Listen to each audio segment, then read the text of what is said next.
안녕하세요. 학벌도 직업도 보잘것없던 30대 후반 기혼녀입니다.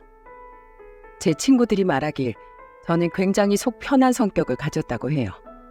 저도 무척이나 인정하는 바이고요. 저는 기분 나쁜 일이나 속상한 일이 있어도 웬만하면 뒤돌아서면 잊어버리는 편이거든요. 또 누군가 제게 악의를 가지고 절 대해도 그냥 그러려니 하고 넘기고요. 둔하고 기억력이 나쁘다기보단 스스로 그러려고 노력하는 거죠. 저는 화도 잘 내지 않는 성격이거니와 감정적인 문제로 누군가 부딪히는 일을 굉장히 싫어했으니까요. 그런 제가 살면서 저희 친언니를 제외하고는 심하게 다퉈본 사람이 딱 한 명 있습니다. 바로 제 동서아 말이죠.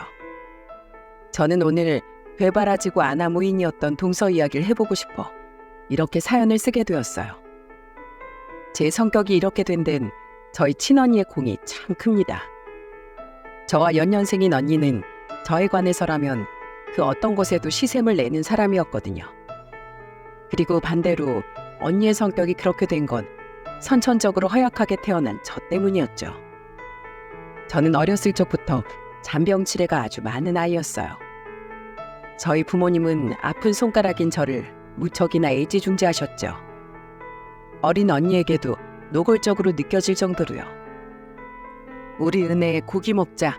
든든하게 먹어야 또 안 아프지. 나도 엄마가 먹여줘. 왜 엄만 맨날 은혜만 먹여줘?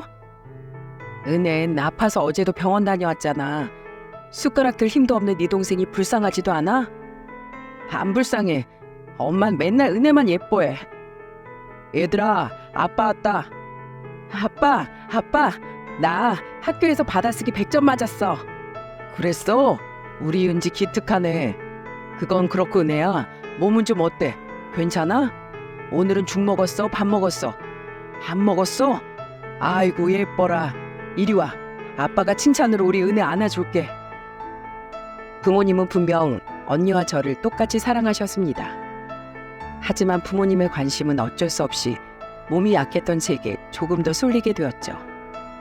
언니 또한 저와 1살밖에 차이가 나지 않던 어린애였는데 부모님은 그 사실을 간과하고 언니에게 무작정 동생은 아프니 언니 네가 이해하라 하는 식으로 말을 했던 거예요. 중학교에 올라가며 제 잔병치레 횟수가 좀 줄어들자 저에 대한 부모님의 걱정도 조금 잦아들었습니다.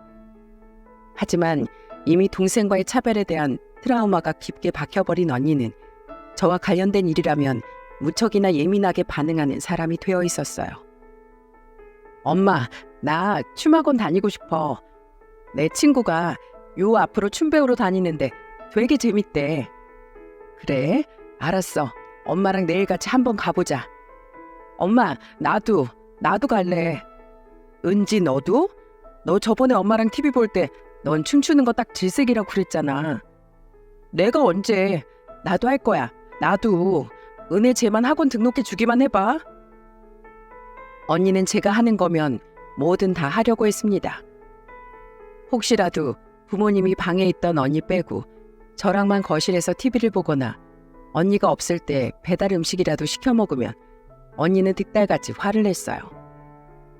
은지야, 은혜만 맛있는 걸 사준 게 아니라 엄마가 오랜만에 치킨이 먹고 싶었어. 넌 친구들이랑 뷔페 간다고 나갔었잖아. 그럼 내가 있을 때 먹었어야지. 나 나갈 때까지 기다렸다가 시켜 먹은 거 아니야? 은혜만 맛있는 거 더 많이 먹이려고. 어제 나 있을 땐 그냥 김치찌개 데워 먹었으면서. 야, 유은혜, 너 솔직히 말해. 네가 치킨 먹고 싶다고 한 거지? 어? 나 없을 때 네가 시켜 먹자고 한 거 맞잖아. 유은지, 너 그게 엄마한테 무슨 말버릇이야? 아니 얘가 정말 날이 갈수록 왜 이렇게 자기 동생을 못 잡아먹어서 안달이야? 어? 엄마 아빠가 너희 어릴 땐 은혜 몸이 약해서 어쩔 수 없었다고 몇 번을 말해. 지금은 우리가 은지 너한테 은혜보다 못해준 게 뭐가 더 있어? 너 정말 중학교 3학년씩이나 돼서 계속 네 동생 시샘하고 살 거야? 그러게 어릴 때 누가 차별하래? 나도 이러기 싫어. 나도 스트레스 받는다고. 그런데 은혜 쟤만 보면 울컥울컥 억울하고 화가 치미는 걸 나더러 어쩌라고. 나도 이런 내가 싫어. 언니는 엉엉 울면서 방문을 쾅 닫고는 방으로 들어갔어요.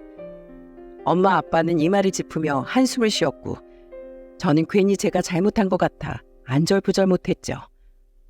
부모님은 언니를 혼내면서도 어린 시절 언니를 차별했던 것에 대한 죄책감 때문에 괴로워하셨어요.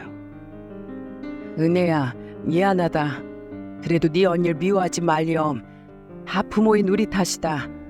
우리가 부모로서 너무 미숙했던 탓에 괜히 자식인 너희만 괴롭게 만들었구나.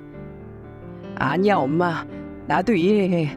어릴 적엔 내가 엄마 아빠 사랑 마음껏 누렸으니까 이제 나 말고 언니한테 더 신경 써줘. 난 정말 괜찮아. 저 또한 그런 언니에게 항상 미안한 감정을 가지고 있었습니다. 그래서 저는 항상 한 발 물러나 언니에게 양보를 했죠. 밥공기도 국그릇도 더 많아 보이는 건 무조건 언니에게 양보했고, 심지어는 고등학교 시절 너무 비싼 학원에 등록하고 싶다고 떼를 쓰던 언니를 위해 저는 제가 다니던 종합학원을 더 이상 다니지 않겠다고 부모님께 선언하기도 했어요. 엄마, 언니가 다니고 싶다던 학원비가 너무 비싸다고 걱정했잖아. 내 학원비 보태서 언니 그 학원 보내줘. 뭐? 아니 그럼 은혜 넌 공부는 어떡하고? 나야 뭐 원래도 공부에 별 뜻 없었어. 언닌 공부도 잘하고 공부 욕심도 많잖아. 뜻있는 사람이 더 배우는 게 낫지. 난 정말 괜찮아. 사실 저도 언니만큼은 아니지만 대학에 대한 욕심이 있었습니다. 하지만 학원을 다니지 않고 학교 공부만으로 충분히 좋은 성적을 받을 정도로 머리가 좋진 않았으니 학원을 그만둔다는 건 공부를 많이 내려놓겠다는 것과 다름없었죠. 그래도 좋은 게 좋은 거라고 생각했어요. 꼭 서울에 있는 대학을 나오지 않아도 세상에 절 받아줄 수 있는 일터는 많을 거라고 여겼으니까요. 언니는 원하던 대로 서울의 명문대를 졸업한 후 대기업에 입사를 했고 저는 지방의 한 4년제 대학을 졸업했습니다. 이후 저는 직원이 고작 5명인 한 중소기업의 격리로 입사를 했어요. 그리고 저는 첫 월급을 받은 날 집에 통닭 2마리 사들고 들어갔죠. 자, 취업턱이 왔어. 따끈따끈한 치킨이 왔어요. 햄맥주도 왔어요. 뭐야? 전기통닭? 이거 2마리에 한 10,000원 하는 거 아니야? 미안 언니, 취업턱이 좀 초라하지? 이해 좀 해줘. 월급이 거의 최저임금 수준이라 그래. 중소기업이 다 그렇지 뭐. 그러니까 학교 다닐 때 공부 좀 열심히 하지 그랬어? 회사 이름이 뭐라고? 기억도 안 나네. 아유, 중소기업이 뭐니? 창피하게. 너 같은 것도 딸이라고 너 낳고 엄마가 미역국 먹었다. 순간 가슴이 턱 막혔습니다. 저는 한 번도 언니에게 양보를 하고 살아왔던 것에 대해 억울해하지 않았어요. 언니도 부모님도 스스로인 저까지도 탓해본 적도 없었고요. 그저 제가 할 수 있는 것 안에서 최선을 다하며 살았다고 생각했는데 언니의 말은 그동안 저 혼자 말없이 참고 견뎌온 수많은 행동들을 전부 부정하는 것 같았습니다. 저는 그때 언니에게 처음으로 크게 화를 냈어요. 지금 말 다 했어? 뭐? 창피해? 집이 그렇게 여유롭지 않은 상황에서도 언니가 누구 덕에 그 비싼 학원 다니면서 명문대까지 갈 수 있었는지 알아? 물론 언니도 노력했겠지. 근데 내 희생이 없었으면 언니가 지금 그렇게 잘 될 수 있었을까? 내가 누구 때문에 다니던 학원까지 그만두고 다 양보했는데 나 어렸을 때 엄마 아빠한테 더 관심받고 자란 거 그거 언니한테 미안해서 그동안 언니가 나한테 아무리 불합리하게 굴고 내가 더 손해보는 일이 있어도 불평 한마디 안 했어. 아니 오히려 내가 나서서 언니한테 더 양보하려고 노력했다고. 근데 어떻게 나한테 그런 말 할 수가 있어? 당장 나한테 사과해. 너 진짜 웃긴다. 누가 그렇게 해달래? 지가 멍청해서 집 앞그릇 못 챙겨놓고 왜 이제 와서 나한테 난리야? 둘 다 그만들 해라. 그리고 은지 너 당장 네 동생한테 사과해. 이 엄마가 은지 너한테 여러모로 미안한 게 많아서 그동안 참아왔다만 더 이상은 안 되겠다. 아무리 가족이 오냐오냐 했어도 그렇지 어쩜 이렇게 심보가 못되게 자랐어? 어딜 건방지게 직업으로 귀천을 따져가면서 자기 동생을 무시해? 결국 그날 일은 언니가 엉엉 울며 방에 들어가는 걸로 마무리가 되었어요. 그리고 평소대로라면 절대로 제게 먼저 사과하지 않을 거라고 생각한 언니는 의외로 싸운 지 이틀 되던 날 제 방문을 먼저 두드리더군요. 언니의 의외 행동에 깜짝 놀란 전 화난 표정을 짓는 일도 있고 언니를 방으로 들였죠. 이후 언니의 입에서 나온 말은 정말이지 절 깜짝 놀라게 만들었습니다. 내가 미안. 뭐?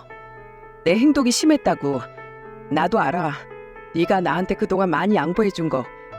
근데 알면서도 그냥 당연하다는 듯이 다 받았어. 억하심정이 내 안에 많이 남아있었나 봐. 어린 시절 받아야 할 부모님 사랑을 강제로 너한테 다 빼앗겼다는 억울한 말이야. 그건 나도 언니한테 미안하게 생각해. 아니, 사실 그건 네가 나한테 미안해할 일도 아니었어. 네가 아프고 싶어서 아팠겠니? 부모님 관심 독차지하고 싶어 했겠어? 네가? 오히려 부모님이 너만 챙겨줄 때 내 눈치를 가장 많이 봤던 게 너였는데. 다 아는데 그냥 내가 심술 부렸어. 내가 못되고 어려서. 너무 늦었지만 미안해 은혜야. 그리고 그동안 나한테 많이 양보해 준 거 정말로 고맙게 생각하고 있어. 연습한 듯 덤덤한 말투로 내뱉던 언니의 말에 뭐가 그렇게 서러웠는지 저는 그만 울음을 터뜨리고 말았습니다. 그러자 애써 덤덤히 이야기하던 언니도 이내 수도꼭지를 틀듯 눈물을 쏟아내고 말았어요. 그날 우리 자매는 처음으로 서로를 끌어안고 눈물의 화해를 했죠.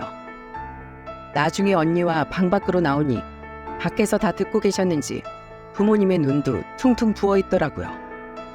그렇게 우리 가족은 이틀 전 먹지 못했던 통닭 대신 치킨과 피자를 시켜 맥주 파티를 열었습니다.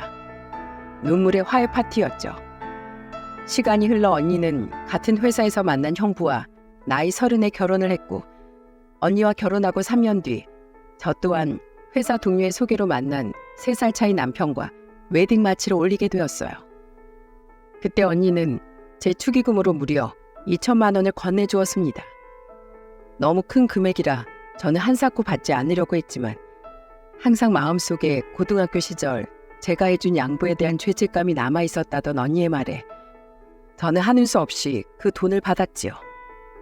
저처럼 다른 중소기업에서 과장으로 재직하고 있던 남편은 성정이 고든 사람이었습니다. 저와 다르게 서울의 중상위권 대학을 나온 남편은 중견기업에 재직을 하다 지인이었던 회사 대표의 부탁으로 높은 연봉을 약속받고 그 회사에서 일을 하고 있었더군요. 그만큼 남편은 똑똑하고 리더십도 강한 사람이었어요.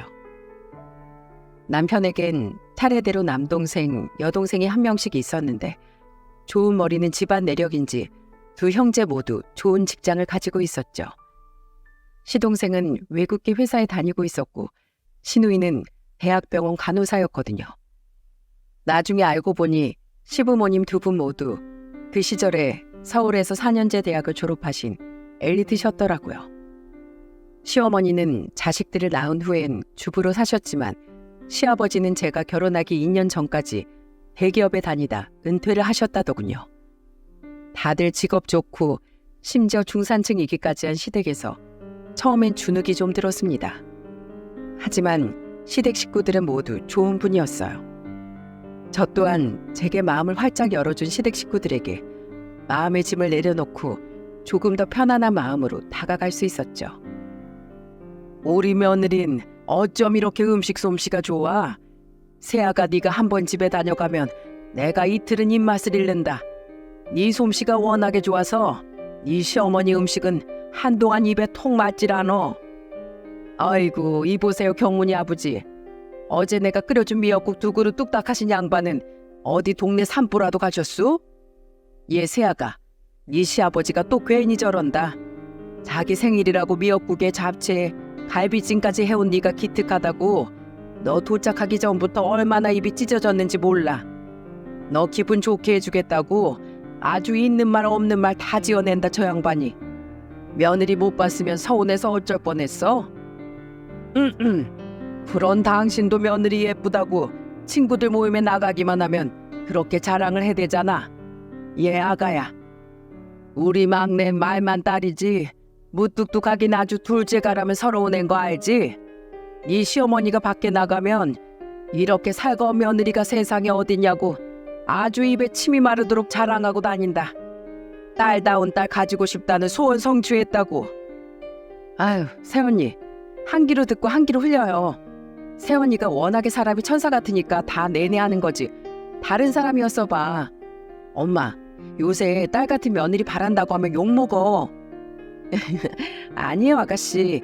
전 진짜로 좋아서 아버님 생신 음식도 해온 거고 어머님하고도 자주 만나고 통화하는 건데요. 오히려 이 사람이 워낙에 무뚝뚝해서 어머님 아버님하고 수다 떨면 신나요.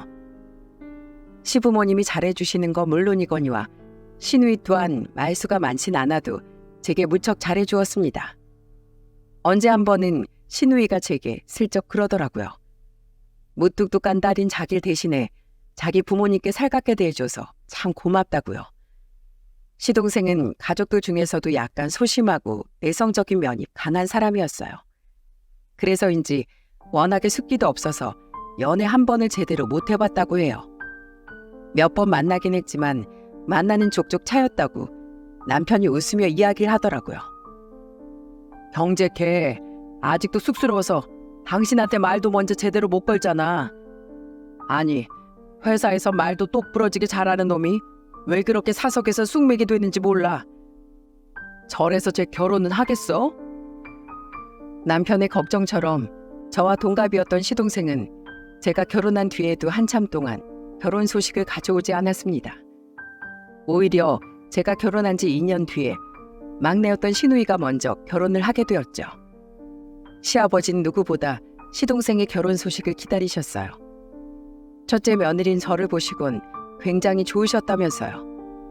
하지만 시아버진 결국 시동생이 결혼을 하는 모습을 영영 보지 못하게 되셨습니다. 왜냐하면 시누이가 결혼하고 얼마 되지 않아 그만 급성 심근경색으로 쓰러져 세상을 떠나시고 말았거든요. 정말 마른 하늘의 날벼락이라는 게 이런 거라는 걸 그때 처음 알았습니다. 분명 시아버지가 돌아가신 날 아침까지만 해도 혼자 등산을 가셨다던 시아버지의 밝은 목소리를 제 귀에 똑똑히 담았는데요. 저는 주책맞게도 시아버지의 유고를 낙골당에 안치시킬 때 그 누구보다 서럽게 울어버렸습니다. 애써 이를 악물고 새어나오는 울음소리를 참던 시어머니와 남편, 시동생과 시누이보다도 더 큰 소리로 말이죠. 시아버지께 전화를 받았던 그때라도 뒤늦게 도시락을 싸서 시아버지가 있는 산으로 향했더라면 어땠을까. 그럼 쓰러진 시아버지가 사람들에게 그렇게 늦게 발견되진 않았을 텐데 하는 후회가 파도처럼 밀려와 저를 덮쳤어요. 시아버지가 돌아가시고 2년 뒤 시동생은 드디어 결혼을 하게 되었습니다. 시아버지가 그토록 보고 싶어하던 둘째 며느리가 시댁에 들어오게 된 거죠. 상견례 자리에 나가지 않았던 전 결혼식장에서 동서를 처음 봤어요.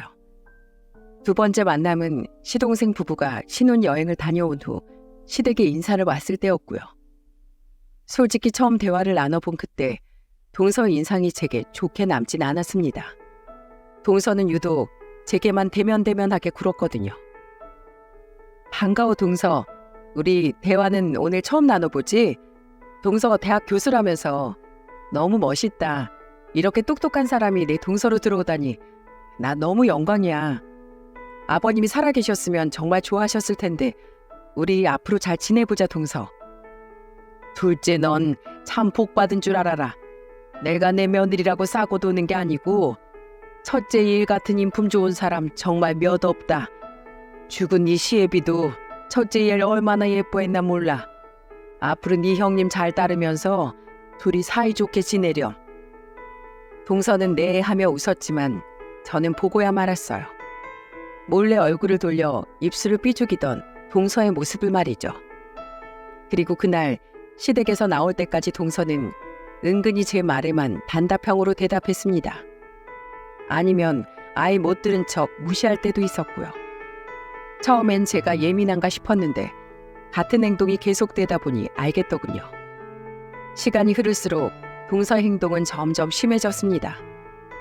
때는 동서가 결혼을 한 후 처음 맞는 시어머니의 생신 때였어요. 그때 저는 혹시 제가 알아서 뭔가 준비하면 동서가 불편해할까 봐 동서에게 미리 전화를 걸었죠. 동서, 나야. 다른 건 아니고 이번 주말에 어머님 생신인 거 서방님한테 들었지? 난 가서 음식 해드리고 용돈 20만 원 정도 드리려고 하는데 혹시 동서는 따로 생각해 둔 거 있나 해서. 괜히 나만 하면 동서가 불편할까 봐. 동서도 토요일에 나랑 같이 시댁 가서 생신상 차릴래? 내가 미리 집에서 간단한 건 준비해 갈 테니까 너무 부담 갖지 말고. 생신상이요? 형님, 저 대학 교수인 거 모르세요? 중소기업 경린 형님이랑 다르게 저 무진장 바쁘거든요. 제 선물은 제가 알아서 할 테니까 형님은 형님 알아서 하세요.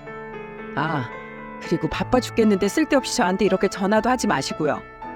앞으로 진짜 중요한 일 아니면 그냥 아주버님 통해서 전달해 주세요. 어안이 벙벙했습니다. 옆에서 스피커폰으로 듣고 있던 남편도 황당한 표정을 숨기지 못하더군요. 나 뭐 잘못 말했나? 동서 기분 엄청 나빠 보였지? 재수씨 일을 밥 말아 드셨나? 나중에 경제한테 따끔히 말 좀 해야겠네. 남편은 그날 저녁 시동생에게 전화해 정말로 한 소리를 했어요. 그리고 그 주 주말 저는 동서에게 말한 대로 시댁으로 일찍 가 시어머니의 생신상을 차렸습니다. 이후 도착한 시동생 부부와 시누이 부부까지 다 함께 식사를 하는데 유독 동서가 음식에 대해 이리저리 품평을 하더라고요. 아우, 형님, 이 나물도 다 형님이 하신 거죠? 이렇게 짜게 먹으면 건강에 안 좋아요. 식구들 다 먹는 건데 신경 좀 써서 하시지. 둘째 새언니, 라면 하나 끓여드릴까요? 우린 다 맛있게 먹고 있는데 새언니 입맛에만 음식들이 다 안 맞는 거 보니까 새언니는 우리 가족이랑 입맛이 좀 다르신가 봐요. 첫째 새언니, 전 너무 맛있어요. 이 많은 것들 혼자서 다 하느라 고생하셨어요. 저도 와서 도왔어야 했는데. 아니에요. 제가 하고 싶어서 한 건데요, 뭘. 동서, 내가 동서 입맛을 잘 몰랐어. 오늘 알았으니까 다음엔 좀 더 신경 쓸게. 동서는 싱겁게 먹는구나. 그래서 그렇게 날씬한가 봐. 나도 좀 본받아야겠어. 제 딴엔 그래도 분위기를 부드럽게 만들어 보려고 한 이야기인데 왜인지 동서는 자신에게 면박을 준 시누이보다 저를 더 짜증난다는 눈빛으로 째려봤습니다. 그때 알았어요. 아, 이유는 모르겠지만 저 사람은 그냥 내가 싫은 거구나 하고 말이죠. 그리고 저는 그 이유를 그날 저녁 다 같이 술을 한잔 하던 자리에서 알게 되었어요. 평소에도 술을 좋아한다던 동서는 그날 제 남편이 사간 양주를 신이 나서 홀짝이더군요. 남들이 한 잔 마실 때 동서는 그 독한 술을 두세 잔씩 연거푸 마셔댔어요. 그러더니 이내 볼이 발그레해진 것이 꽤나 치기가 오른 것 같더라고요. 한창 제 직장에서 있었던 에피소드를 이야기하고 있는데 갑자기 동서가 대뜸 제 말에 끼어들더니 이렇게 말했습니다. 아, 진짜 수준 떨어져. 무슨 직장에서 점심 먹은 얘기를 하루 종일 떠들고 있어? 뭐? 수준 떨어져? 동서, 무슨 말을 그렇게 해?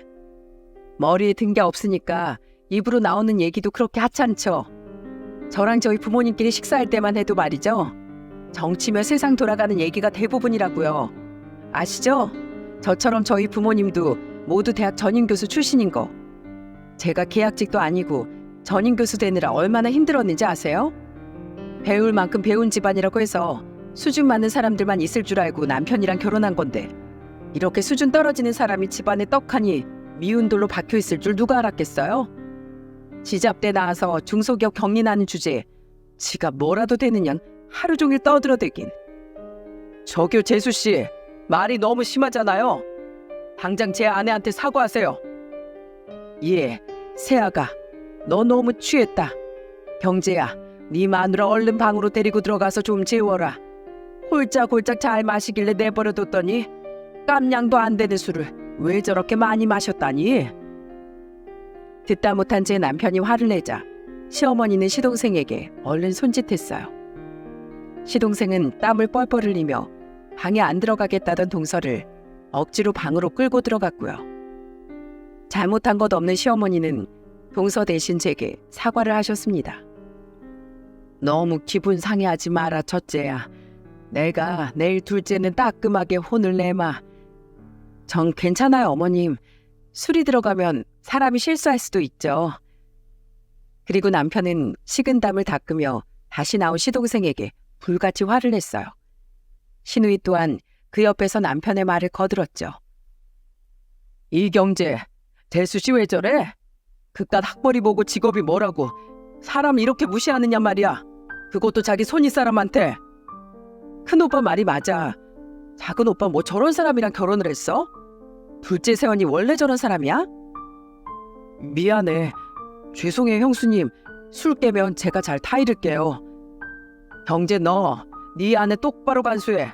이런 일 또 있으면 그때 나 정말 가만히 안 있는다. 결국 그날 술자리는 굉장히 싸늘해진 채로 마무리가 되었습니다. 남편은 다음 날 동서의 얼굴을 보기 싫다며 대리기사까지 불러 차를 타고 저와 집으로 돌아왔어요. 이후 동서는 시어머니에게 정말로 따끔히 혼이 났는지 더 이상 제게 무례를 범하진 않았습니다. 다만 저를 바라볼 때마다 동서는 저를 싫어하는 티를 역력히 드러내곤 했는데 저는 분위기를 망칠까 싶어 남편에게 딱히 이야기하진 않았어요. 도대체 내가 왜 그렇게 싫을까 궁금하기도 하고 좀 불편하기도 했지만 그냥 저만 참으면 되겠지 싶었거든요. 그리고 동서가 술을 좀 과하게 입에 댄다 싶으면 그땐 저도 일찍이 자리를 피했고요. 하지만 일어날 일은 언젠간 일어나게 되어 있다고 하죠. 저와 동서의 관계가 크게 틀어지는 대망의 사건이 1년 뒤 결국 일어나고 말았습니다. 바로 동서가 결혼하고 두 번째 맞는 시아버지 기일의 말이죠. 당시 저는 회사를 퇴사한 상태였어요. 남편과 제가 그렇게 기다리고 고대하던 아이가 우리에게 찾아와 주었거든요. 몸이 약했던 저는 결혼한 후 무려 3번의 유산을 겪었습니다. 원망스럽게도 허약했던 제 몸이 아기를 지키지 못한 거죠. 그래서 2번의 시험관 끝에 임신에 성공해 안정기에 안착까지 했을 땐 양가 집안이 모두 축제 분위기였어요. 시어머니는 제가 시댁의 발걸음도 잘 하지 못하게 하셨습니다. 몸이 약한 제게 무리가 갈까봐 말이죠. 대신 시어머니는 일주일에 한 번씩 음식과 임산부 몸에 좋다는 각종 보약들을 저희 집으로 바리바리 싸다 날라주셨어요. 그렇게 양가의 극진한 보살핌 끝에 저는 만삭에 가까워질 때까지 아이를 잘 지킬 수 있었습니다. 그리고 임신 8개월째 시아버지 기일을 맞아 전 아주 오랜만에 시댁을 방문하게 되었어요. 아, 오지 말라니까 뭐하러 힘들게 왔어? 아니에요, 어머님. 그래도 1년에 한 번밖에 없는 아버님 기일인데 와야죠. 저 안 보이면 아버님도 서운해하실걸요? 아무튼 못 말린다. 대신 첫째 너 일할 생각은 추호도 하지 말어. 평소 같았으면 저도 돕겠다며 앞치마부터 입었겠지만 이번엔 저도 아이가 걱정되는지라 시어머니의 말을 따랐습니다. 남편도 시누이도 저는 주방 근처에도 오지 못하게 막았고요. 이번에 자신의 시댁 시어머니가 편찮으셔서 남편과 딸아이는 함께 오지 못했다고 말한 시누이는 아이 TV를 틀고 절 거실 소파에 붙박여 놓더군요. 그렇게 남편과 시동생은 식탁에 앉아 제사에 쓸 제기를 닦고 시누이와 시어머니는 주방 선반에서 나무를 묻히고 있을 때였습니다. 그때 동서가 제사 음식용으로 쓰던 아주 커다란 전기 프라이팬을 가지고 거실로 오더군요. 전을 부칠 땐 전기 프라이팬이 너무 커서 거실 바닥에 놓고 전을 부치곤 했거든요. 동서는 뭐가 그렇게 마음에 안 드는지 조용히 투덜대기 시작했어요. 아마 저에게만 들리게끔 일부러 그러는 것 같았죠. 다들 힘들게 일하는데 팔자 좋게 앉아있는 것 좀 봐. 무슨 상전이야? 미안해 동서. 힘들지. 작년에 나도 같이 할 땐 좀 덜 힘들었을 텐데 내가 애 낳고 내년부턴 이번에 못한 만큼 더 열심히 일할게. 전을 붙이고 있던 동서 옆을 보니 이미 빈 막걸리병과 그 옆에 새로 딴 막걸리병 그리고 그 막걸리가 담긴 컵이 놓여있더군요. 아까 주방에서 볼 땐 분명 맥주를 마시고 있었는데 말입니다. 아니나 다를까 동서의 얼굴을 보니 이미 두 볼이 벌개져 있더라고요. 동서, 이제 그만 마셔. 술 마시면서 뜨거운 거 만지면 위험해. 저는 혹시 취한 동서가 다치기라도 할까봐 주방의 식구들에겐 들리지 않을 정도의 목소리로 동서에게 속삭였습니다. 그런데 이미 취한 동서는 대뜸 큰 소리로 제게 이렇게 말했어요. 아, 진짜 더럽게 착한 척은? 아까부터 눈꼴 사나워서 진짜. 임신이 무슨 유세야? 나도 일하느라 힘든 와중에 와서 제사 음식하고 있는데 평소엔 탱자탱자 노는 년이 아주 팔자가 늘어졌네. 뭐? 년? 동서, 아무리 취했어도 말 좀 가려서 해. 아무리 내가 그동안 참아줬다지만 그래도 나름 내가 손윗 사람인데 년이 뭐야? 제가 아무리 호인이라지만 다짜고짜 년이라는 소리를 들으니 기분이 확 나빠지더군요. 저는 더 이상 동서를 가만히 두면 앞으로 정말 동서와의 사이가 틀어질 것 같아 정색을 하고 말했어요. 제 말이 끝나기가 무섭게 동서는 저를 무섭게 누려봤죠. 그리고 이어진 동서 행동에 저뿐만 아니라 시댁 식구들 모두가 기함을 하고 말았습니다.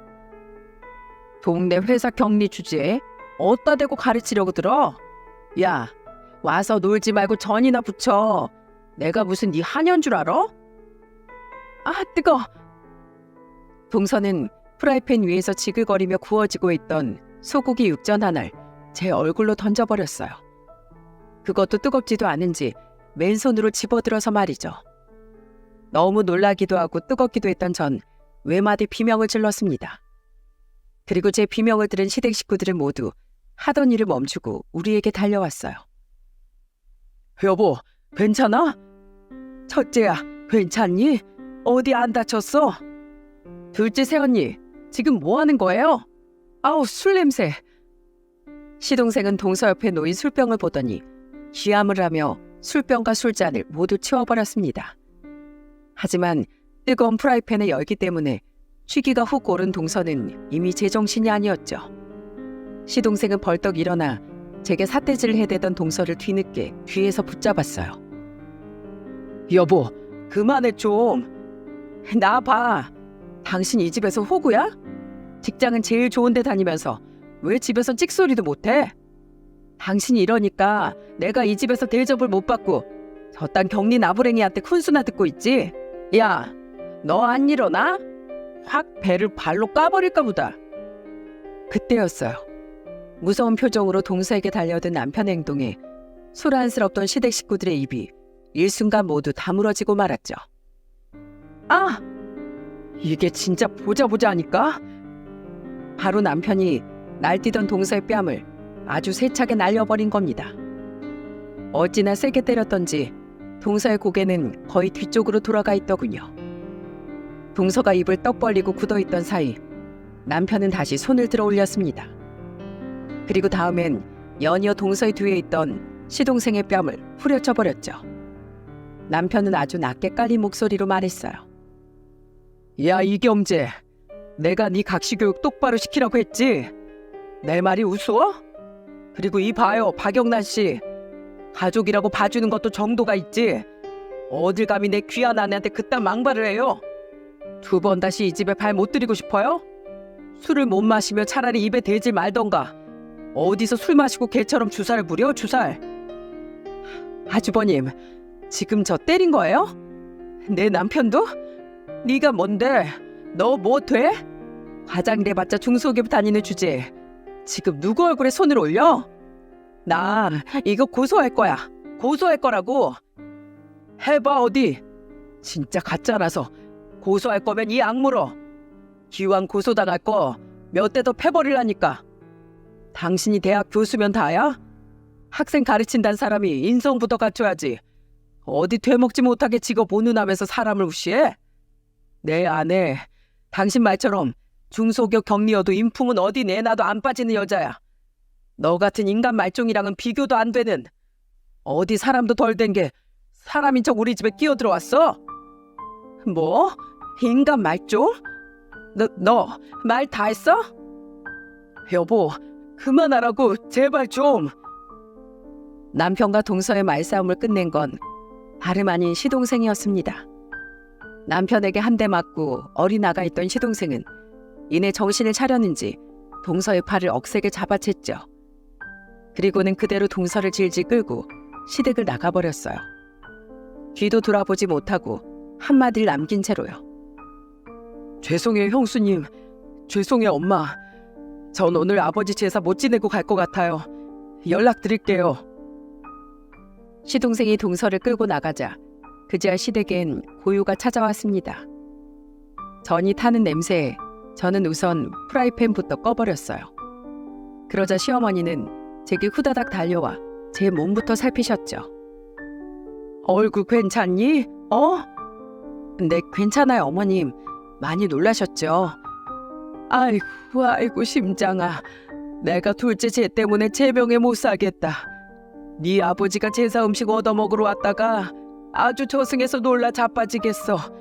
대체 이게 무슨 일이니? 집안에 여자 하나 잘못 들어와서 매번 이게 무슨 난리냐 말이야. 내 말이 진짜 저 여자 미친 거 아니야? 뭐? 첫째 세연이 배를 발로 까? 저게 대학 교수식이나 된 여자 입에서 나올 소리야? 뭐 저런 무식한 여자가 다 있어? 씩씩거리던 남편은 빨개진 제 얼굴을 보더니 얼른 수건에 찬물을 묻혀왔습니다. 그리고 그 차가운 수건으로 전에 된 제 얼굴을 아주 조심스럽게 닦아주었죠. 내가 이경재 저걸 가만두나 봐. 진짜 이거 흉 남는 거 아니겠지? 안 뜨거워 여보? 괜찮아 정말로. 이리 줘. 내가 닦을게. 그날 우리는 아주 조용히 조촐하게 시아버지의 제사를 지냈습니다. 그리고 시어머니와 시누이는 저와 남편을 제사가 끝나자마자 불이 나게 돌려보냈어요. 얼른 가서 쉬거라. 뱃속에 아기가 얼마나 놀랐겠니? 자, 여기 전하고 나물 좀 쌌으니까 가지고 가. 그리고 다음 날 남편은 연차까지 쓰고 절 데리고 산부인과에 다녀왔습니다. 혹시라도 아기에게 이상이 생겼을까 봐서요. 다행히 저도 아기도 아무 이상 없이 건강했어요. 그제야 남편은 안도의 한숨을 쉬더군요. 그리고 그날 저녁 시동생은 잔뜩 지친 표정으로 저희 집에 찾아왔어요. 시동생은 집에 들어오자마자 제 앞에 풀썩 무릎을 꿇더라고요. 형수님, 죄송해요. 제가 입이 10개라도 참아 드릴 말이 없어요. 야 이경재, 왜 그 여자 놔놓고 너만 와서 이래? 그리고 시동생의 입에서 나온 말은 참 경악스러웠습니다. 아침에 술이 깬 후 당장 저에게 사과하라는 시동생의 말에 동서는 도리어 뻔뻔하게 나왔다더군요. 저 그 사람한테 처음으로 화낸 거거든요. 형수님도 아시잖아요. 저 일할 때 아니면 엄청 소심한 거. 그래도 이번엔 정말 안 되겠다 싶어서 형수님께 무릎 꿇고 안 빌면 당장 이혼이라고 말했는데 그 사람이 그러더라고요. 자기가 왜 한창 급 낮은 사람한테 먼저 머리 숙여야 하냐고. 안 그래도 형수님한테 형님 소리 하기 싫었는데 차라리 잘 됐다고. 앞으로는 얼굴 안 보고 살겠다고 저한테 도리어 큰 소리 치는데 그때 저 오만정이 다 떨어졌어요. 그동안 시동생이 말을 안 해서 몰랐는데 시동생은 이미 동서에게 질릴 대로 질린 상태더라고요. 그 여자 입만 열면 거짓말이었어요. 그 사람 대학 전임 교수 아니에요.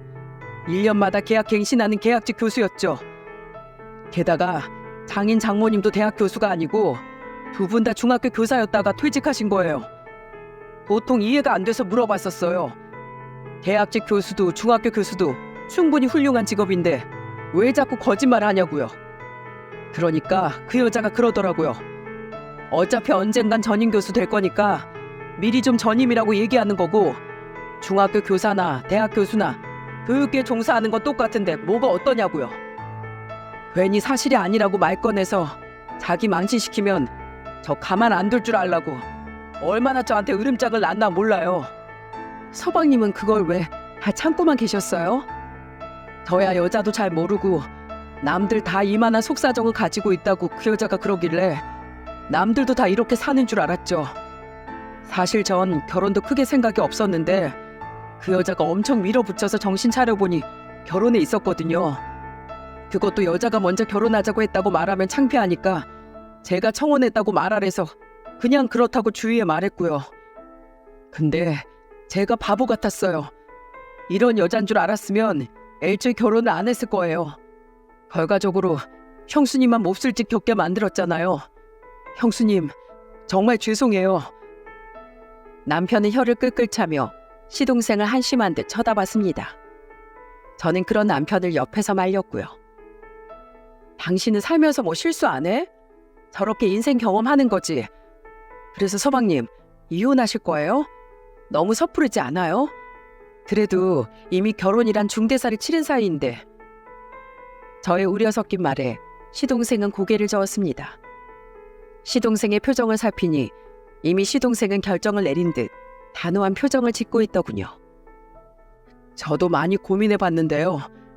차라리 아예 없을 때 갈라서는 게 나을 것 같아요. 그냥 술 취해서 한 행동이면 봐주겠는데 그 사람은 술 때문에 재수가 없어서 이렇게 됐다고만 여기더라고요. 형수님께 그 뜨거운 전을 던진 것도 험한 말을 한 것에 대해서도 전혀 반성의 여지가 없어요. 그런 여자랑 어떻게 아이까지 낳고 평생을 살아요? 전 못해요. 형수님 말씀대로 그냥 이렇게 인생 경험했다 생각하려고요. 좀 호되긴 했지만요. 그렇게 시동생은 이혼을 하게 되었습니다. 사회적 망신이라며 절대 이혼은 싫다고 버티던 동서에게 시동생은 조용히 말했대요.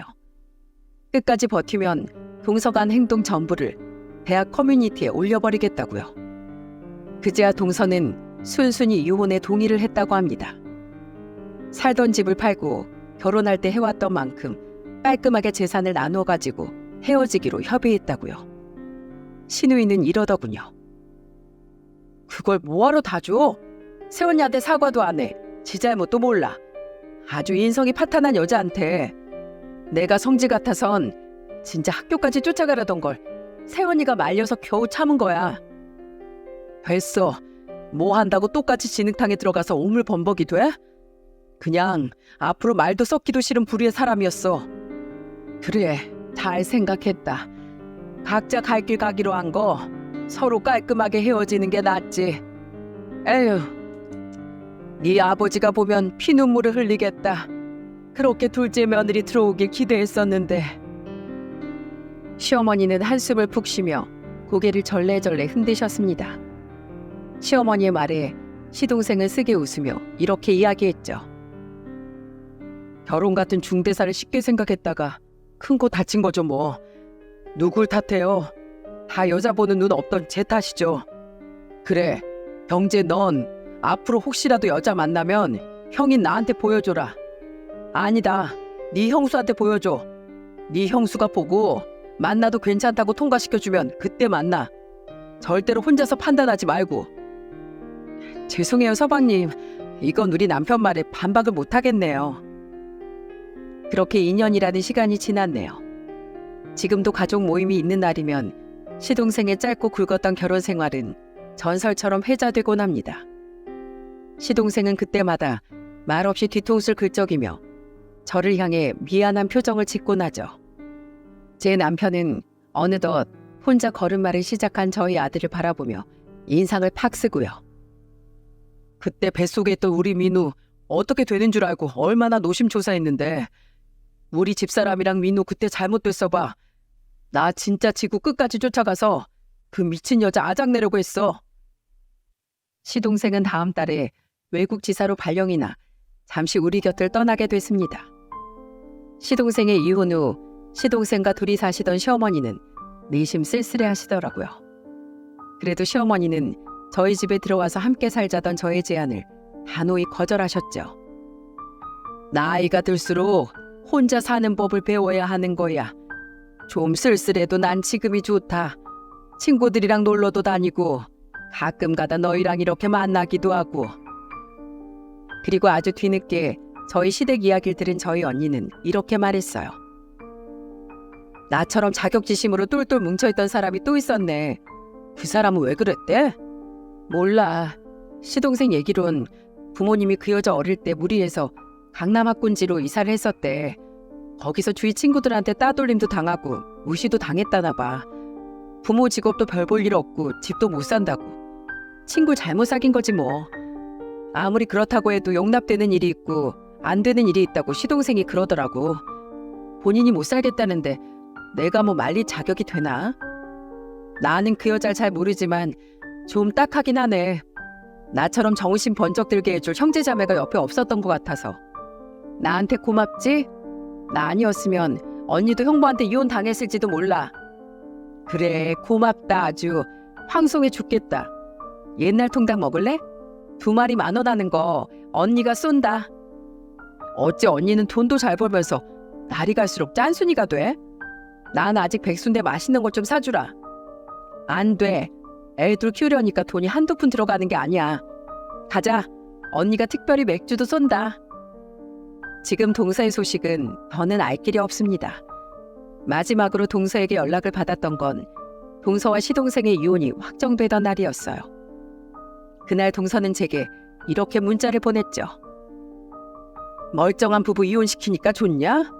감히 주제도 모르고. 너도 너네 시댁 식구들도 얼마나 잘 사나 두고 보자. 난 앞으로 더 잘 돼서 너희 시댁 같은 집은 쳐다도 못 볼 대단한 사람이 될 거야. 그때 가서 네 시동생 후회하지나 말라 그래. 수준 낮은 것들끼리 옹기종기 모여서 평생 빌빌거리면서 살아라. 저는 뭐라고 답장을 해야 하나 고민을 하다가 결국 아무런 답장도 하지 않고 동서의 번호를 차단해버렸습니다. 저는 나름 동서가 불쌍했거든요. 하지만 그렇다고 동정의 문자를 보내기에도 아니면 똑같이 악담을 하기에도 전부 개운치 않았죠. 답장을 하지 않았다는 제 말에 남편은 이를 뿌듯 갈긴 했지만 제게 잘했다고 말해줬네요. 여러분, 자격지심을 겪어보신 적 있나요? 저도 이곳에 따로 적진 않았지만 살면서 작은 내적 갈등 정도는 아주 많이 겪어보았습니다. 다들 그렇잖아요. 남에 비해 내 처지가 나빠 보이기도 하고 제가 갖지 못한 걸 남이 가지고 있으면 부럽기도 하고요. 때론 내 자신이 아무리 발버둥 쳐도 가닿지 못할 상대를 만나게 되면 질투심이 들기도 하죠. 하지만 그렇다고 우리 그런 못난 마음에 잠식되진 않기로 해요. 바로 제 전 동서처럼 말이죠. 조금은 힘들더라도 우리 힘을 내서 그 어두운 감정을 반대로 자기 자신을 발전시킬 수 있는 에너지로 만들어 보자고요. 우린 충분히 그만큼 건강하고 바른 사고를 할 수 있는 사람이니까요. 그 시기를 이겨냈을 때 우린 이전보다 우리 자신을 더 사랑하고 자랑스러워 할 수 있는 사람이 될 수 있겠죠. 그럼 저의 긴 사연을 들어주셔서 감사드리며 이만 글을 마치겠습니다.